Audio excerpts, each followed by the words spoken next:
Hello everyone, I am doctor Kanishka Kaushik. Welcome you all on topper stop. So guys, हमारे modern history और freedom struggle का जो time period था उसमें जितनी भी कमिटीज़ आई, कमीशंस आई, हमारे एग्जाम्स के लिए इंपॉर्टेंट होती है, चाहे वो यूपीएससी के अंदर हो या फिर वो स्टेट पीसीएस के अंदर हो। तो ये वीडियो जो है एक कॉमन वीडियो होने वाली है ईपीएफओ के लिए, यूपीएससी सिविल सर्विसेज एंड जितने भी स्टेट पीसीएस है, जैसे अभी यूपी पीसीएस निकल चुका है, हरियाणा पीसीएस, सबके लिए कॉमन वीडियो है और इम्पोर्टेंट वीडियो है। सारी जो कमीशंस कमिटीज़ हैं उनको डिटेल में भी बताया जाएगा और उसी के साथ उनके नाम भी मेंशन किए जाएंगे, जो कि इंपॉर्टेंट इतनी ज़्यादा नहीं है, ताकि आपका सारा जो सिलेबस है वो कवर हो जाए इससे कंसर्न। तो चलिए वीडियो को शुरू करते हैं।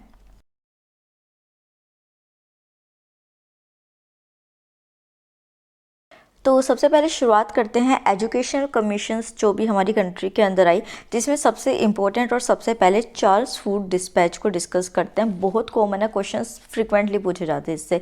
तो 1854 में जो है वुड्स डिस्पैच आया था, इसके नाम से भी आप जान सकते हैं इसको। तो यहाँ पे बेसिकली जो एजुकेशन का सिस्टम था इसको इम्प्रूव करने के लिए रिकमेंडेशंस मांगी गई थी वुड्स डिस्पैच से, और इसी के लिए कमीशन को बनाया गया था। यहाँ पे देखिए कहा गया था कि गवर्नमेंट का जो एम होगा, वुड डिस्पैच में बात कही गई थी कि अपनी रिकमेंडेशन देने के बाद कि जो सरकार है भारत के अंदर, उसका जो मेन एम है वो होना चाहिए कि जो वेस्टर्न एजुकेशन है उसका प्रमोशन होना। अगर आपने फ्रीडम स्ट्रगल मॉडर्न हिस्ट्री पढ़ी होगी, आपको पता होगा कि दो तरीके की थ्योरी आई थी, एक आई थी एंग्लिस्ट और एक आई थी ओरिएंटलिस्ट। एंग्लिस्ट कौन थे? जो कि ये कहते थे कि वेस्टर्न एजुकेशन के ऊपर फोकस करो, और ओरिएंटलिस्ट क्या थे? वो ये कहते थे कि भाई ठीक है, इंडियन लिटरेचर जो है वो वेस्टर्न से अलग है, बट इसका मतलब ये नहीं है कि इंडियन जो है वो इन्फीरियर है, ठीक है। तो ये चीज़ थी। बट यहाँ पे जो ये वुड डिस्पैच आया, ये इंग्लिश थ्योरी को फेवर करता था।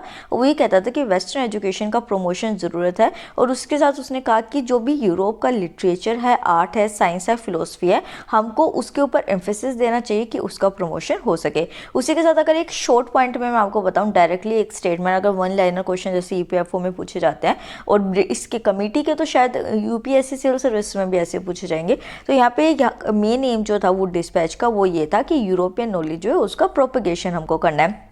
उसी के साथ ये कहा गया था कि देखिए हायर एजुकेशन जो है उसका मीडियम जो होना चाहिए, मीडियम ऑफ इंस्ट्रक्शन, वो इंग्लिश होनी चाहिए।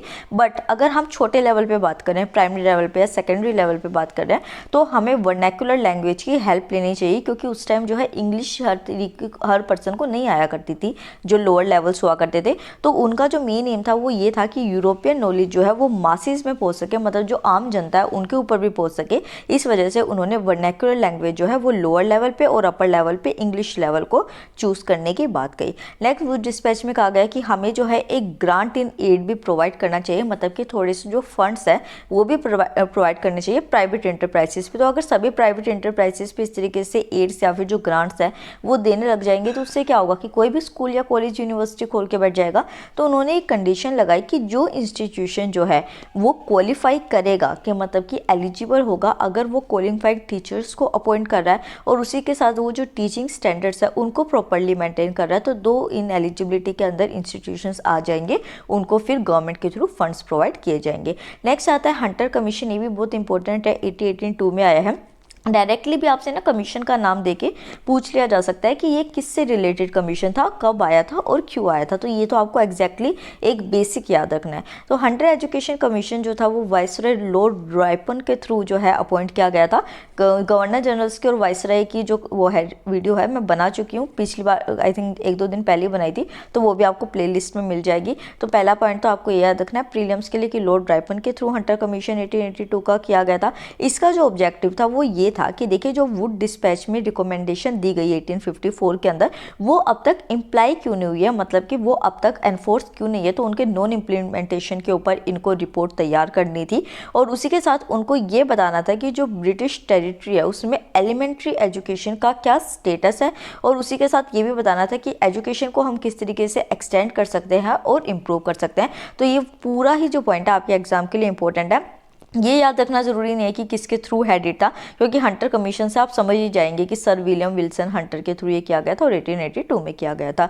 कमीशन के सजेशन क्या थे? उन्होंने ये कहा था कि देखिए यहाँ पे जो एजुकेशन आपको रखनी है वो दो तरीके की रखनी है। एक तो रखना है हाई स्कूल लेवल पे, जिसमें कि आप दो तरीके की एजुकेशन प्रोवाइड करेंगे, एक वोकेशनल एजुकेशन होगी और दूसरी बिजनेस एजुकेशन होगी। और वहीं पर जो हम दूसरे तरीके की एजुकेशन की बात कर रहे हैं उसमें हम लिटरेचर से रिलेटेड जो एजुकेशन है उसको प्रोवाइड करेंगे जिससे कि यूनिवर्सिटीज़ के अंदर पर्सन की किसी भी पीपल की जो है वो एडमिशन हो सके। उसी के साथ इन्होंने कहा कि जो एजुकेशन की इंपॉर्टेंस है उसको प्राइमरी लेवल पे जो है वो लोकल लैंग्वेज में रखना चाहिए और जो यूजफुल सब्जेक्ट्स होने चाहिए प्राइमरी लेवल के बस उन्हीं के ऊपर ध्यान देना चाहिए, ज़्यादा सब्जेक्ट्स इंक्लूड नहीं करने चाहिए। प्राइवेट एफर्ट्स को वेलकम किया गया, जहाँ पे देखिए कि वुड डिस्पैच में कहा गया था कि हम जो प्राइवेट इंस्टीट्यूशन है अगर वो एलिजिबल होंगे तो हम उनको फंड्स प्रोवाइड करेंगे। यहाँ पे कहा गया कि प्राइवेट एफर्ट्स एजुकेशन की फील्ड में होने ही होने चाहिए, बट जो प्राइवेट एफर्ट्स है वो प्राइमरी एजुकेशन के अंदर नहीं होंगे, जो हायर लेवल्स होंगे उनके अंदर होंगे। क्योंकि अगर प्राइवेटाइजेशन प्राइमरी लेवल पे आ जाएगा तो प्राइवेटाइजेशन में क्या होता है, प्रॉफिट मेकिंग होता है। तो फिर जब बच्चे जो हैं या फिर जो भी पर्सन है जो एजुकेशन एक्वायर करने जा रहा है वो नहीं अगर उसको अफोर्ड कर पाएगा तो प्राइमरी लेवल पे वो रह जाएगा, तो आगे कैसे पहुंचेगा। तो इस वजह से प्राइवेटाइजेशन प्राइमरी एजुकेशन में भी खत्म कर दी गई। और उसके साथ जो कंट्रोल ऑफ एजुकेशन था प्राइमरी लेवल पे वो दो को दिया गया, एक तो डिस्ट्रिक्ट्स में दिया गया और उसी के साथ जो सिटी बोर्ड्स थे उनको दिया गया। तो ये वाले पॉइंट्स याद रखने हैं। नेक्स्ट देखिए 1880 जो था, मतलब कि इसमें प्राइमरी एजुकेशन के ऊपर बहुत ज़्यादा फोकस किया गया था हंटर कमीशन का। इन्होंने कहा था कि एजुकेशन ऑफ मासेस जो है वो बहुत ज़्यादा इंपॉर्टेंट है और जो फोकस भी इन्होंने इसी के ऊपर दिया था। उसी के साथ ये कहा था कि देखिए जो एजुकेशन ऑफ मासेस होगा उससे क्या होगा कि जो लोग हैं उनके अंदर सेल्फ डिपेंडेंस डेवलप होगी और वो जो ब्रिटिश रूल है उसको एक्सेप्ट करेंगे कि हाँ देखिए इन्होंने हमको एम्पावर किया है। उसी के साथ ये कहा गया कि जो मीडियम ऑफ इंस्ट्रक्शन है वो अगेन मदर टंग ही रहनी चाहिए प्राइमरी लेवल पे, और जो नॉर्मल स्कूल्स हैं वो एस्टेब्लिश होने चाहिए ताकि जो टीचर्स है उनको भी ट्रेनिंग प्रोवाइड की जा सके कि किस तरीके से वो वेस्टर्न एजुकेशन को जो नॉर्मल मासेज है उन तक उन्हीं के मदर लैंग्वेज में प्रोवाइड कर सकते हैं। यहाँ पे एक क्यूरिकुलम बनाया गया जिसमें कि एक आ गया कि यूजफुल सब्जेक्ट्स को इंक्लूड किया गया।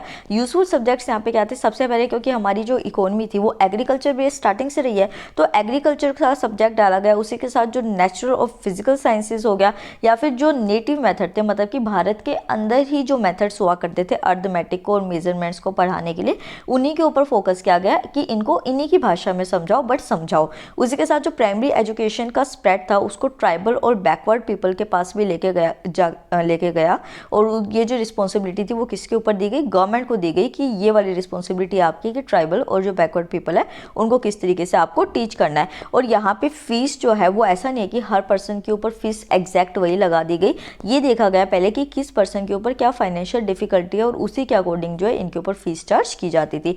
फिर आया रेलिक कमीशन 1902 के अंदर, ये जो है सर थॉमस रेलिक्स 27 जनवरी 1902 की में इनके प्रेसिडेंट थे और ये क्यों आए थे, इनको ये देखना था कि इंडिया के अंदर जो यूनिवर्सिटीज़ है उनकी कंडीशंस क्या हो रही है, तो ये उसमें इंक्वायर करने आए थे। एक चीज़ आपको याद रखनी है इसमें कि यूनिवर्सिटीज़ की कंडीशन को इंक्वायर करने के साथ साथ इनको ये भी बताना था कि जो इंस्टीट्यूशन है मतलब जो यूनिवर्सिटीज़ है उनको कैसे कॉन्स्टिट्यूट किया जा सकता है और कैसे उनकी जो वर्किंग है उसको बेटर किया जा सकता है, तो ये प्रपोजल भी करना है। एक चीज़ आपको याद रखनी है कि जो हमने हंटर कमीशन देखा वुड डिस्पैच देखा उसमें प्राइमरी लेवल और सेकेंडरी लेवल पे भी बात की गई थी, बट जो रेलिक कमीशन था उसको स्पेसिफिक यूनिवर्सिटीज़ के लिए रखा गया था। तो कमीशन जो है उसको रोक दिया गया था कि आपको प्राइमरी और सेकेंडरी एजुकेशन के ऊपर कोई रिपोर्ट नहीं देनी है, आपको सिर्फ यूनिवर्सिटीज़ के ऊपर फोकस करना है। तो ये वाला पॉइंट आपको अपने प्रीलिम्स के लिए याद रखना है। उसी के साथ जो रिजल्ट आया उसमें रिकमेंडेशन दी गई कि मतलब जो इनकी रिकमेंडेशन आई उसका रिजल्ट क्या है कि कमीशन जो था उसके अकॉर्डिंग इंडियन यूनिवर्सिटी एक्ट जो था वो पास हुआ 1904 के अंदर। तो ये आपका प्रीलिम्स का पॉइंट है कि कौन सा कमीशन ऐसा था जिसके कहने पे किसकी रिकमेंडेशन पे इंडियन यूनिवर्सिटी एक्ट 1904 में पास हुई थी। ठीक है, इसका जो मेन ऑब्जेक्टिव था वो यही था कि एजुकेशन कंडीशन जो है वो इम्प्रूव करनी है इंडिया के अंदर, उसी को जो सिस्टम है एजुकेशन का उसको अपग्रेड करके एक बेटर लेवल पे लेके जाना है यूनिवर्सिटीज़ के अंदर। ठीक है, प्राइमरी सेकेंडरी की यहाँ पे बात नहीं की गई थी और उसके साथ अपलिफ्टमेंट ऑफ यूनिवर्सिटी एजुकेशन को इंट्रोड्यूस किया गया। इसमें जो इंपॉर्टेंट चेंजेस आए थे वो ये थे कि एक तो यूनिवर्सिटीज़ की एजुकेशन अपलिफ्ट करनी, उसी के साथ जो यूनिवर्सिटीज़ थी उनको एम्पावर कर दिया गया कि अब आप अपना स्टाफ जो है वो खुद अपॉइंट कर सकते हैं टीचिंग स्टाफ को। पहले क्या होता था कि गवर्नमेंट टीचिंग स्टाफ को अपॉइंट किया करती थी। उसी के साथ यूनिवर्सिटीज़ के जो फेलोज हुआ करते थे उनको लिमिट कर दिया गया 50 to 100, क्योंकि ऐसा नहीं कि यूनिवर्सिटीज़ हमको भरनी है, उन्होंने कहा कि स्पेसिफिक पर्सनस को दो बट अच्छे पर्सनस को यहाँ पे एडमिशन दो। और उसी के साथ जो नंबर ऑफ इलेक्टेड फेलोज थे उनको 20 रखा गया बॉम्बे, मद्रास और कलकत्ता यूनिवर्सिटी के अंदर, और जो बाकी की यूनिवर्सिटी थी उनमें 15 नंबर रखा गया। नेक्स्ट जो था गवर्नर जनरल को एम्पावर कर दिया गया कि आप डिसाइड करेंगे कि यूनिवर्सिटी जो है उसकी टेरिटोरियल लिमिट्स क्या होंगी, क्योंकि बाद में जो था ये आने लग गया था ना कि मतलब प्रोविंशियल गवर्नमेंट है वो कंट्रोल कर ले, या फिर जो गवर्नर जनरल है, सॉरी वाइसरॉय आ गए थे इस टाइम तक, तो वाइसरॉय जो है उनके ऊपर सारा वो ना पड़े बर्डन। तो गवर्नर जनरल को कहा गया कि आप एम्पावर कीजिए कि यूनिवर्सिटी की टेरिटोरियल लिमिट्स क्या होंगी, और उसी के साथ जो है यूनिवर्सिटीज़ और कॉलेजेस के बीच का जो एफिलिएशन है वो किस तरीके से हो सकता है।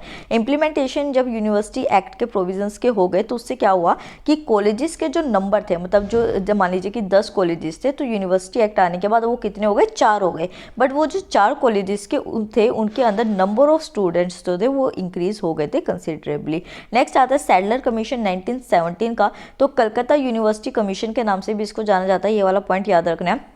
गवर्नमेंट ऑफ इंडिया ने किया था, चेयरमैनशिप किसकी थी, मिस्टर माइकल सैडलर की थी, जो कि उस टाइम वाइस चांसलर थे यूनिवर्सिटी ऑफ लीड्स के। तो यहाँ पे एक आ गया था कि जितनी भी टीचिंग रिसोर्सेज मिल रहे हैं सिटी ऑफ कोलकाता के अंदर, उनको ऑर्गेनाइज करने की ज़रूरत है ताकि कलकत्ता यूनिवर्सिटी जो है वो एक प्रॉपर टीचिंग यूनिवर्सिटी के तरीके से ऑर्गेनाइज हो सके। इन्होंने एक सेपरेट टीचिंग और रेजिडेंशियल यूनिवर्सिटी बनाने के लिए बात कही डैका के अंदर, और उसी के साथ उन्होंने कहा कि हमें एक कोऑर्डिनेटिंग एजेंसी की ज़रूरत है जो कि, और उसी के साथ एक इंटर यूनिवर्सिटी बोर्ड भी सेटअप होना चाहिए ताकि जो यूनिवर्सिटी बनाई जा रही है कलकत्ता की उसको अच्छी तरीके से ऑर्गेनाइज किया जा सके।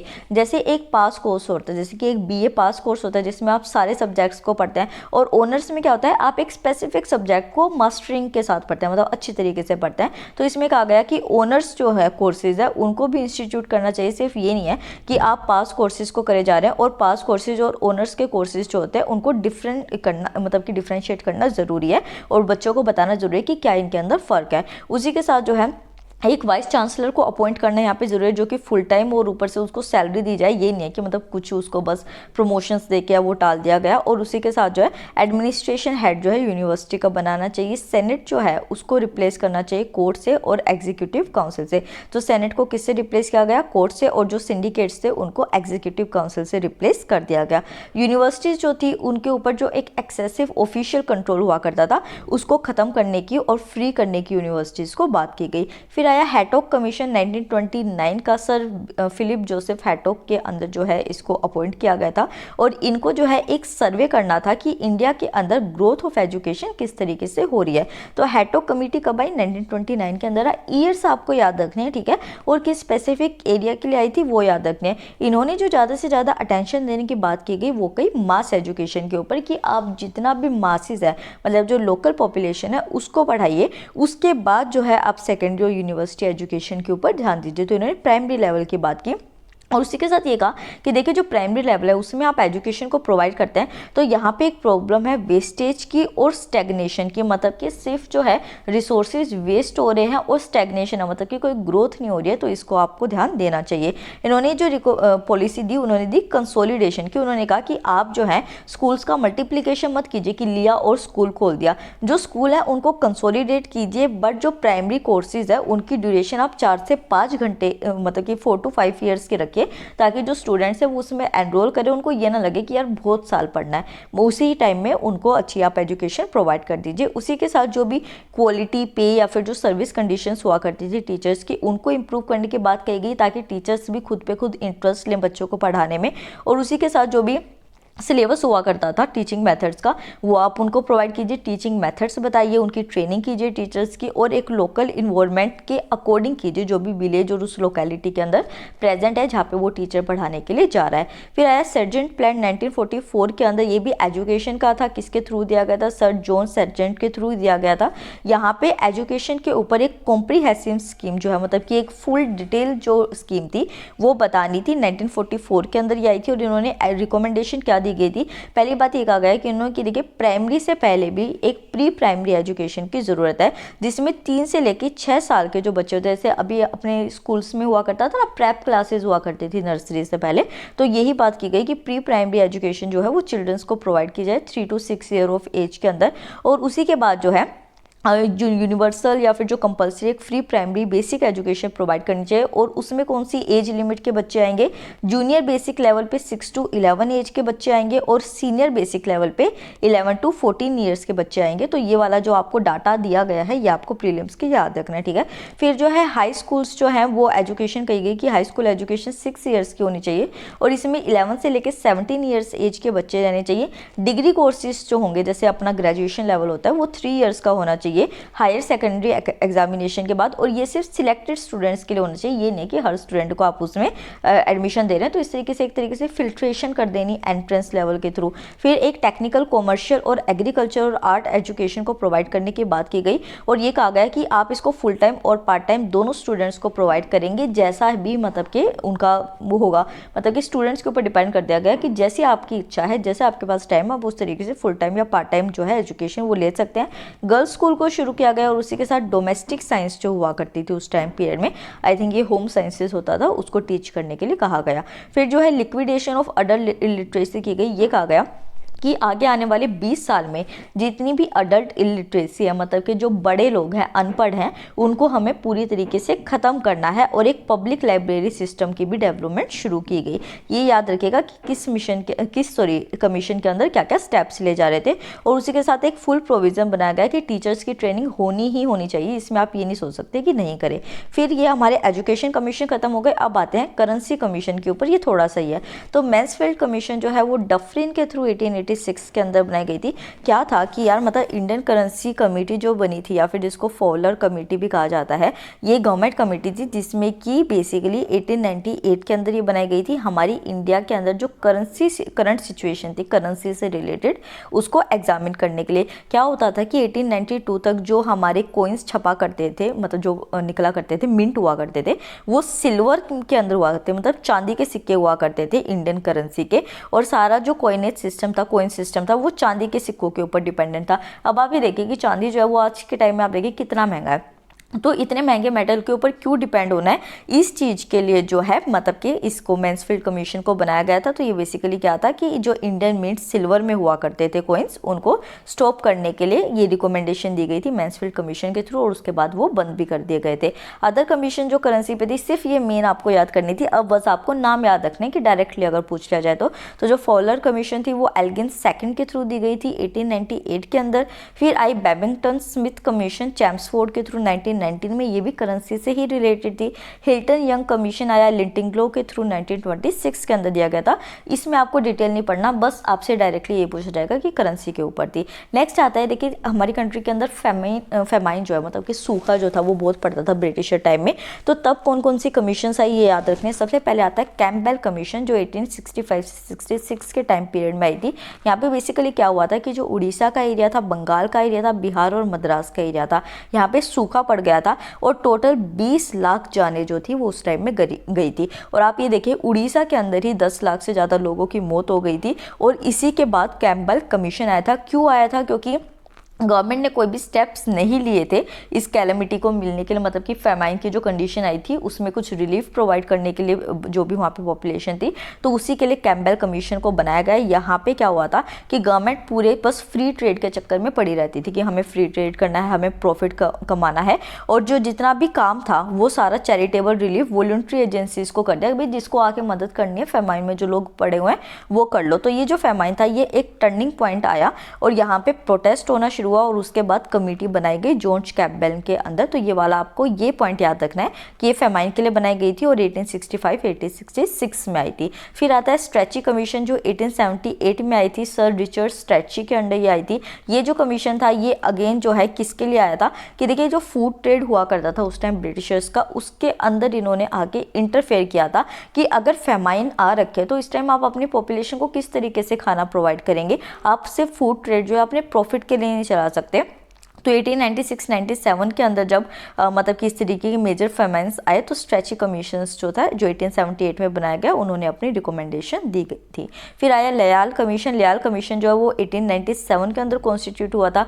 किसकी चेयरमैनशिप के अंदर? सर जेम्स लयाल के अंदर हुआ था, और ये इरीगेशन फैसिलिटीज़ की डेवलपमेंट के लिए रिकमेंडेशन इन्होंने दी थी। तो ये वाली लाइन जस्ट आपको लयाल कमीशन के लिए याद रखनी है। फिर आया मैकडोनल्ड कमीशन, जो 1900 में सेटअप किया गया था। किसके अंडर हुआ था? Chairmanship of sir Anthony McDonald के अंदर किया गया था। यहाँ पे बेसिकली जितनी भी प्रीवियस कमीशंस आई थी फेमाइन से रिलेटेड, इनको उसे रीएवैल्यूएट करना था कि क्या उन कमीशंस ने सही पॉइंट दिए हैं, और फिर चेंजेस को रिकमेंड करना था। तो आप ये देख लीजिए कि जो लयाल कमीशन आई, स्ट्रेची कमीशन आए, और उसी के साथ जो कैम्पबेल कमीशन आई, इन तीनों का जो एवोल्यूशन था वो किसके थ्रू किया गया? मैकडोनल्ड कमीशन के थ्रू किया गया। ये कमीशन जो थी उन्होंने रिकमेंड किया कि देखिए ऐसा नहीं है कि आप जो है ट्रेडिंग में ही लगे रहेंगे, एक एक ऑफिशियल मशीनरी जो है वो होनी चाहिए कि अगर कोई ऐसी फेमाइन जैसी कंडीशन दोबारा कंट्री के अंदर आती है तो आप उससे के ऊपर वर्क कर सके, और जो स्कार्सिटी ऑफ फूड ग्रेन्स होती है उसको भी टाइम के अंदर आपको कंट्रोल करना ज़रूरी है। ये हो गई आपकी फेमाइन कमीशंस। अब एंड में आ जाती हैं लो कमीशंस। तो लो कमीशन जो है वो प्री इंडिपेंडेंस ओरिजिन की है। ऐसा नहीं है कि मतलब कि आज़ादी के बाद ही लो कमीशंस बननी शुरू हुई थी। ये वाला प्रीलिम्स का पॉइंट आपको अच्छे से याद रखना है कि फर्स्ट लो कमीशन जो था वो 1834 के अंदर बना था। किसके थ्रू बनाया गया था, मतलब ईयर तो 1834 हो गया, जो चार्टर एक्ट 1833 की आई थी ना उसके थ्रू इसको लाया गया था फर्स्ट लो कमीशन को। और किसकी चेयरमैनशिप के अंदर लाया गया था, टीबी मैक्यूले के अंदर। तो ये सारी ही आपके प्रीलिम्स के पॉइंट है। फर्स्ट कमीशन की जो रिकमेंडेशन थी वो ये था कि जो पैनल कोड है उसका कोडिफिकेशन करना चाहिए और क्रिमिनल प्रोसीजर कोड का भी कोडिफिकेशन करना चाहिए, ये इसकी रिकमेंडेशन थी। उसी के साथ जो है अदर लो कमीशंस जो थी वो इंडिपेंडेंस से पहले भी बहुत सारी ब्रिटिश गवर्नमेंट ने कॉन्स्टिट्यूट की थी। आपको सिर्फ फर्स्ट का ये याद रखना है। उसके बाद जो है प्री इंडिपेंडेंट लो कमीशन जो थी वो कितनी थी टोटल, तो टोटल 4 प्री इंडिपेंडेंट लो कमीशंस बनाई गई थी। इंडिपेंडेंस के बाद जो फर्स्ट लो कमीशन आई तो पहली वाली तो आपने देख लिखा भाई 1834 में आई, और इंडिपेंडेंस के बाद जो फर्स्ट हुई थी वो 1955 के अंदर कॉन्स्टिट्यूट की गई थी। और इन्होंने बहुत सारे लो रिफॉर्म्स जो थे वो कंट्री के अंदर लेके आए थे थ्रू द लो कमीशंस। इसके अलावा कुछ इंपॉर्टेंट कमीशंस के नाम जो आपको याद रखने, और अब तक आपको अगर वीडियो पसंद आई है, इंपॉर्टेंट सारी हमने डिस्कस कर लिया, तो वीडियो को लाइक कीजिए, चैनल को सब्सक्राइब कीजिए। अब हम यूपीएससी ईपीएफओ का सिलेबस हमारा खत्म होने वाला है कुछ ही दिन में, मुश्किल से एक हफ्ता बचा है। उसके बाद हम पीसीएस और सिविल सर्विसेज के, और आई थिंक एसआई की भी यूपीएसआई की निकली है पोस्ट, तो उनका भी सिलेबस अब हम शुरू करने जा रहे हैं। तो अगर आप कोई भी फॉर्म भर रहे हैं तो आप टॉपर स्टॉप से लिंक होकर अच्छी तरीके से उसको पढ़ सकते हैं। तो अदर इंपॉर्टेंट कमीशन को शुरू करते हैं। तो स्कॉट मोनक्रिफ कमीशन जो थी वो इरिगेशन से रिलेटेड ही किसके थ्रू की गई थी, लॉर्ड कर्जन के थ्रू 1901 के अंदर ये लेके आए थे। उसी के बाद आया फ्रेजर कमीशन जो कि पुलिस रिफॉर्म से रिलेटेड था, लॉर्ड कर्जन ही इनको लेके आए थे, 1902 के अंदर ये आई थी। फिर आया हंटर कमीशन। देखिए एक हंटर कमीशन जो था वो एजुकेशन से रिलेटेड था, और एक हंटर कमीशन जो 1999 में आया था। तो आप ईयर के अकॉर्डिंग डिस्टिंग्विश कर सकते हैं, वो 18th में आया था, ये 19th में आया। तो पंजाब डिस्टर्बेंस से रिलेटेड ये था, और लॉर्ड चेम्सफोर्ड जो थे जिन्होंने कि 1919 का भी बनाया था एक्ट, उसके अंडर ही ये हुआ था। फिर बटलर कमीशन आई। बटलर कमीशन से रिलेटेड सिविल सर्विसेज में पहले क्वेश्चन पूछा जा चुका है।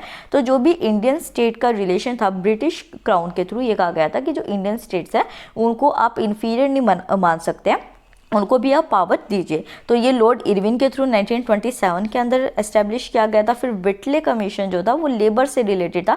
ईपीएफओ के जो स्टूडेंट्स इसको अच्छी तरीके से याद करेंगे, इन दोनों को अनएम्प्लॉयमेंट और लेबर से जो रिलेटेड है, ये भी लॉर्ड इरविन के थ्रू 1929 के अंदर किया था। फिर सप्रू कमीशन जो था वो अनएम्प्लॉयमेंट से रिलेटेड था इंडिया के अंदर, लिंटिगो के थ्रू किया गया था 1935 के अंदर।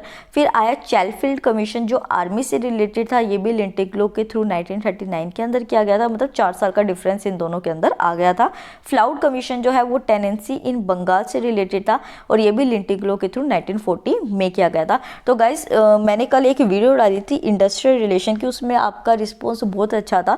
तो हमने डिसाइड किया कि ठीक है रिस्पॉन्स अच्छा है आपका, तो हमने उसकी PDF प्रोवाइड किया टेलीग्राम चैनल पे, लिंक आपको डिस्क्रिप्शन में मिल जाएगा। अगर इस वीडियो पे भी आपका वैसा ही रिस्पॉन्स आता है तो मैं शायद ये वाला भी जो PDF है वो वहाँ पोस्ट कर दूँ। तो आप टेलीग्राम चैनल को जरूर ज्वाइन कर लीजिए, क्योंकि नोटिफिकेशन हम यूट्यूब के जो वीडियोस होते हैं कई बार नहीं आती, वो भी वहाँ पे पोस्ट करते हैं, स्टडी कंटेंट भी करते हैं, और स्पेसिफिक PDFs भी हम वहाँ पे पोस्ट करते हैं। तो आप वहाँ से अपना फ़ायदा उठा सकते हैं। तो आई होप आपको वीडियो पसंद आई होगी, तो चैनल को सब्सक्राइब कीजिए, वीडियो को लाइक कीजिए। Thank you so much.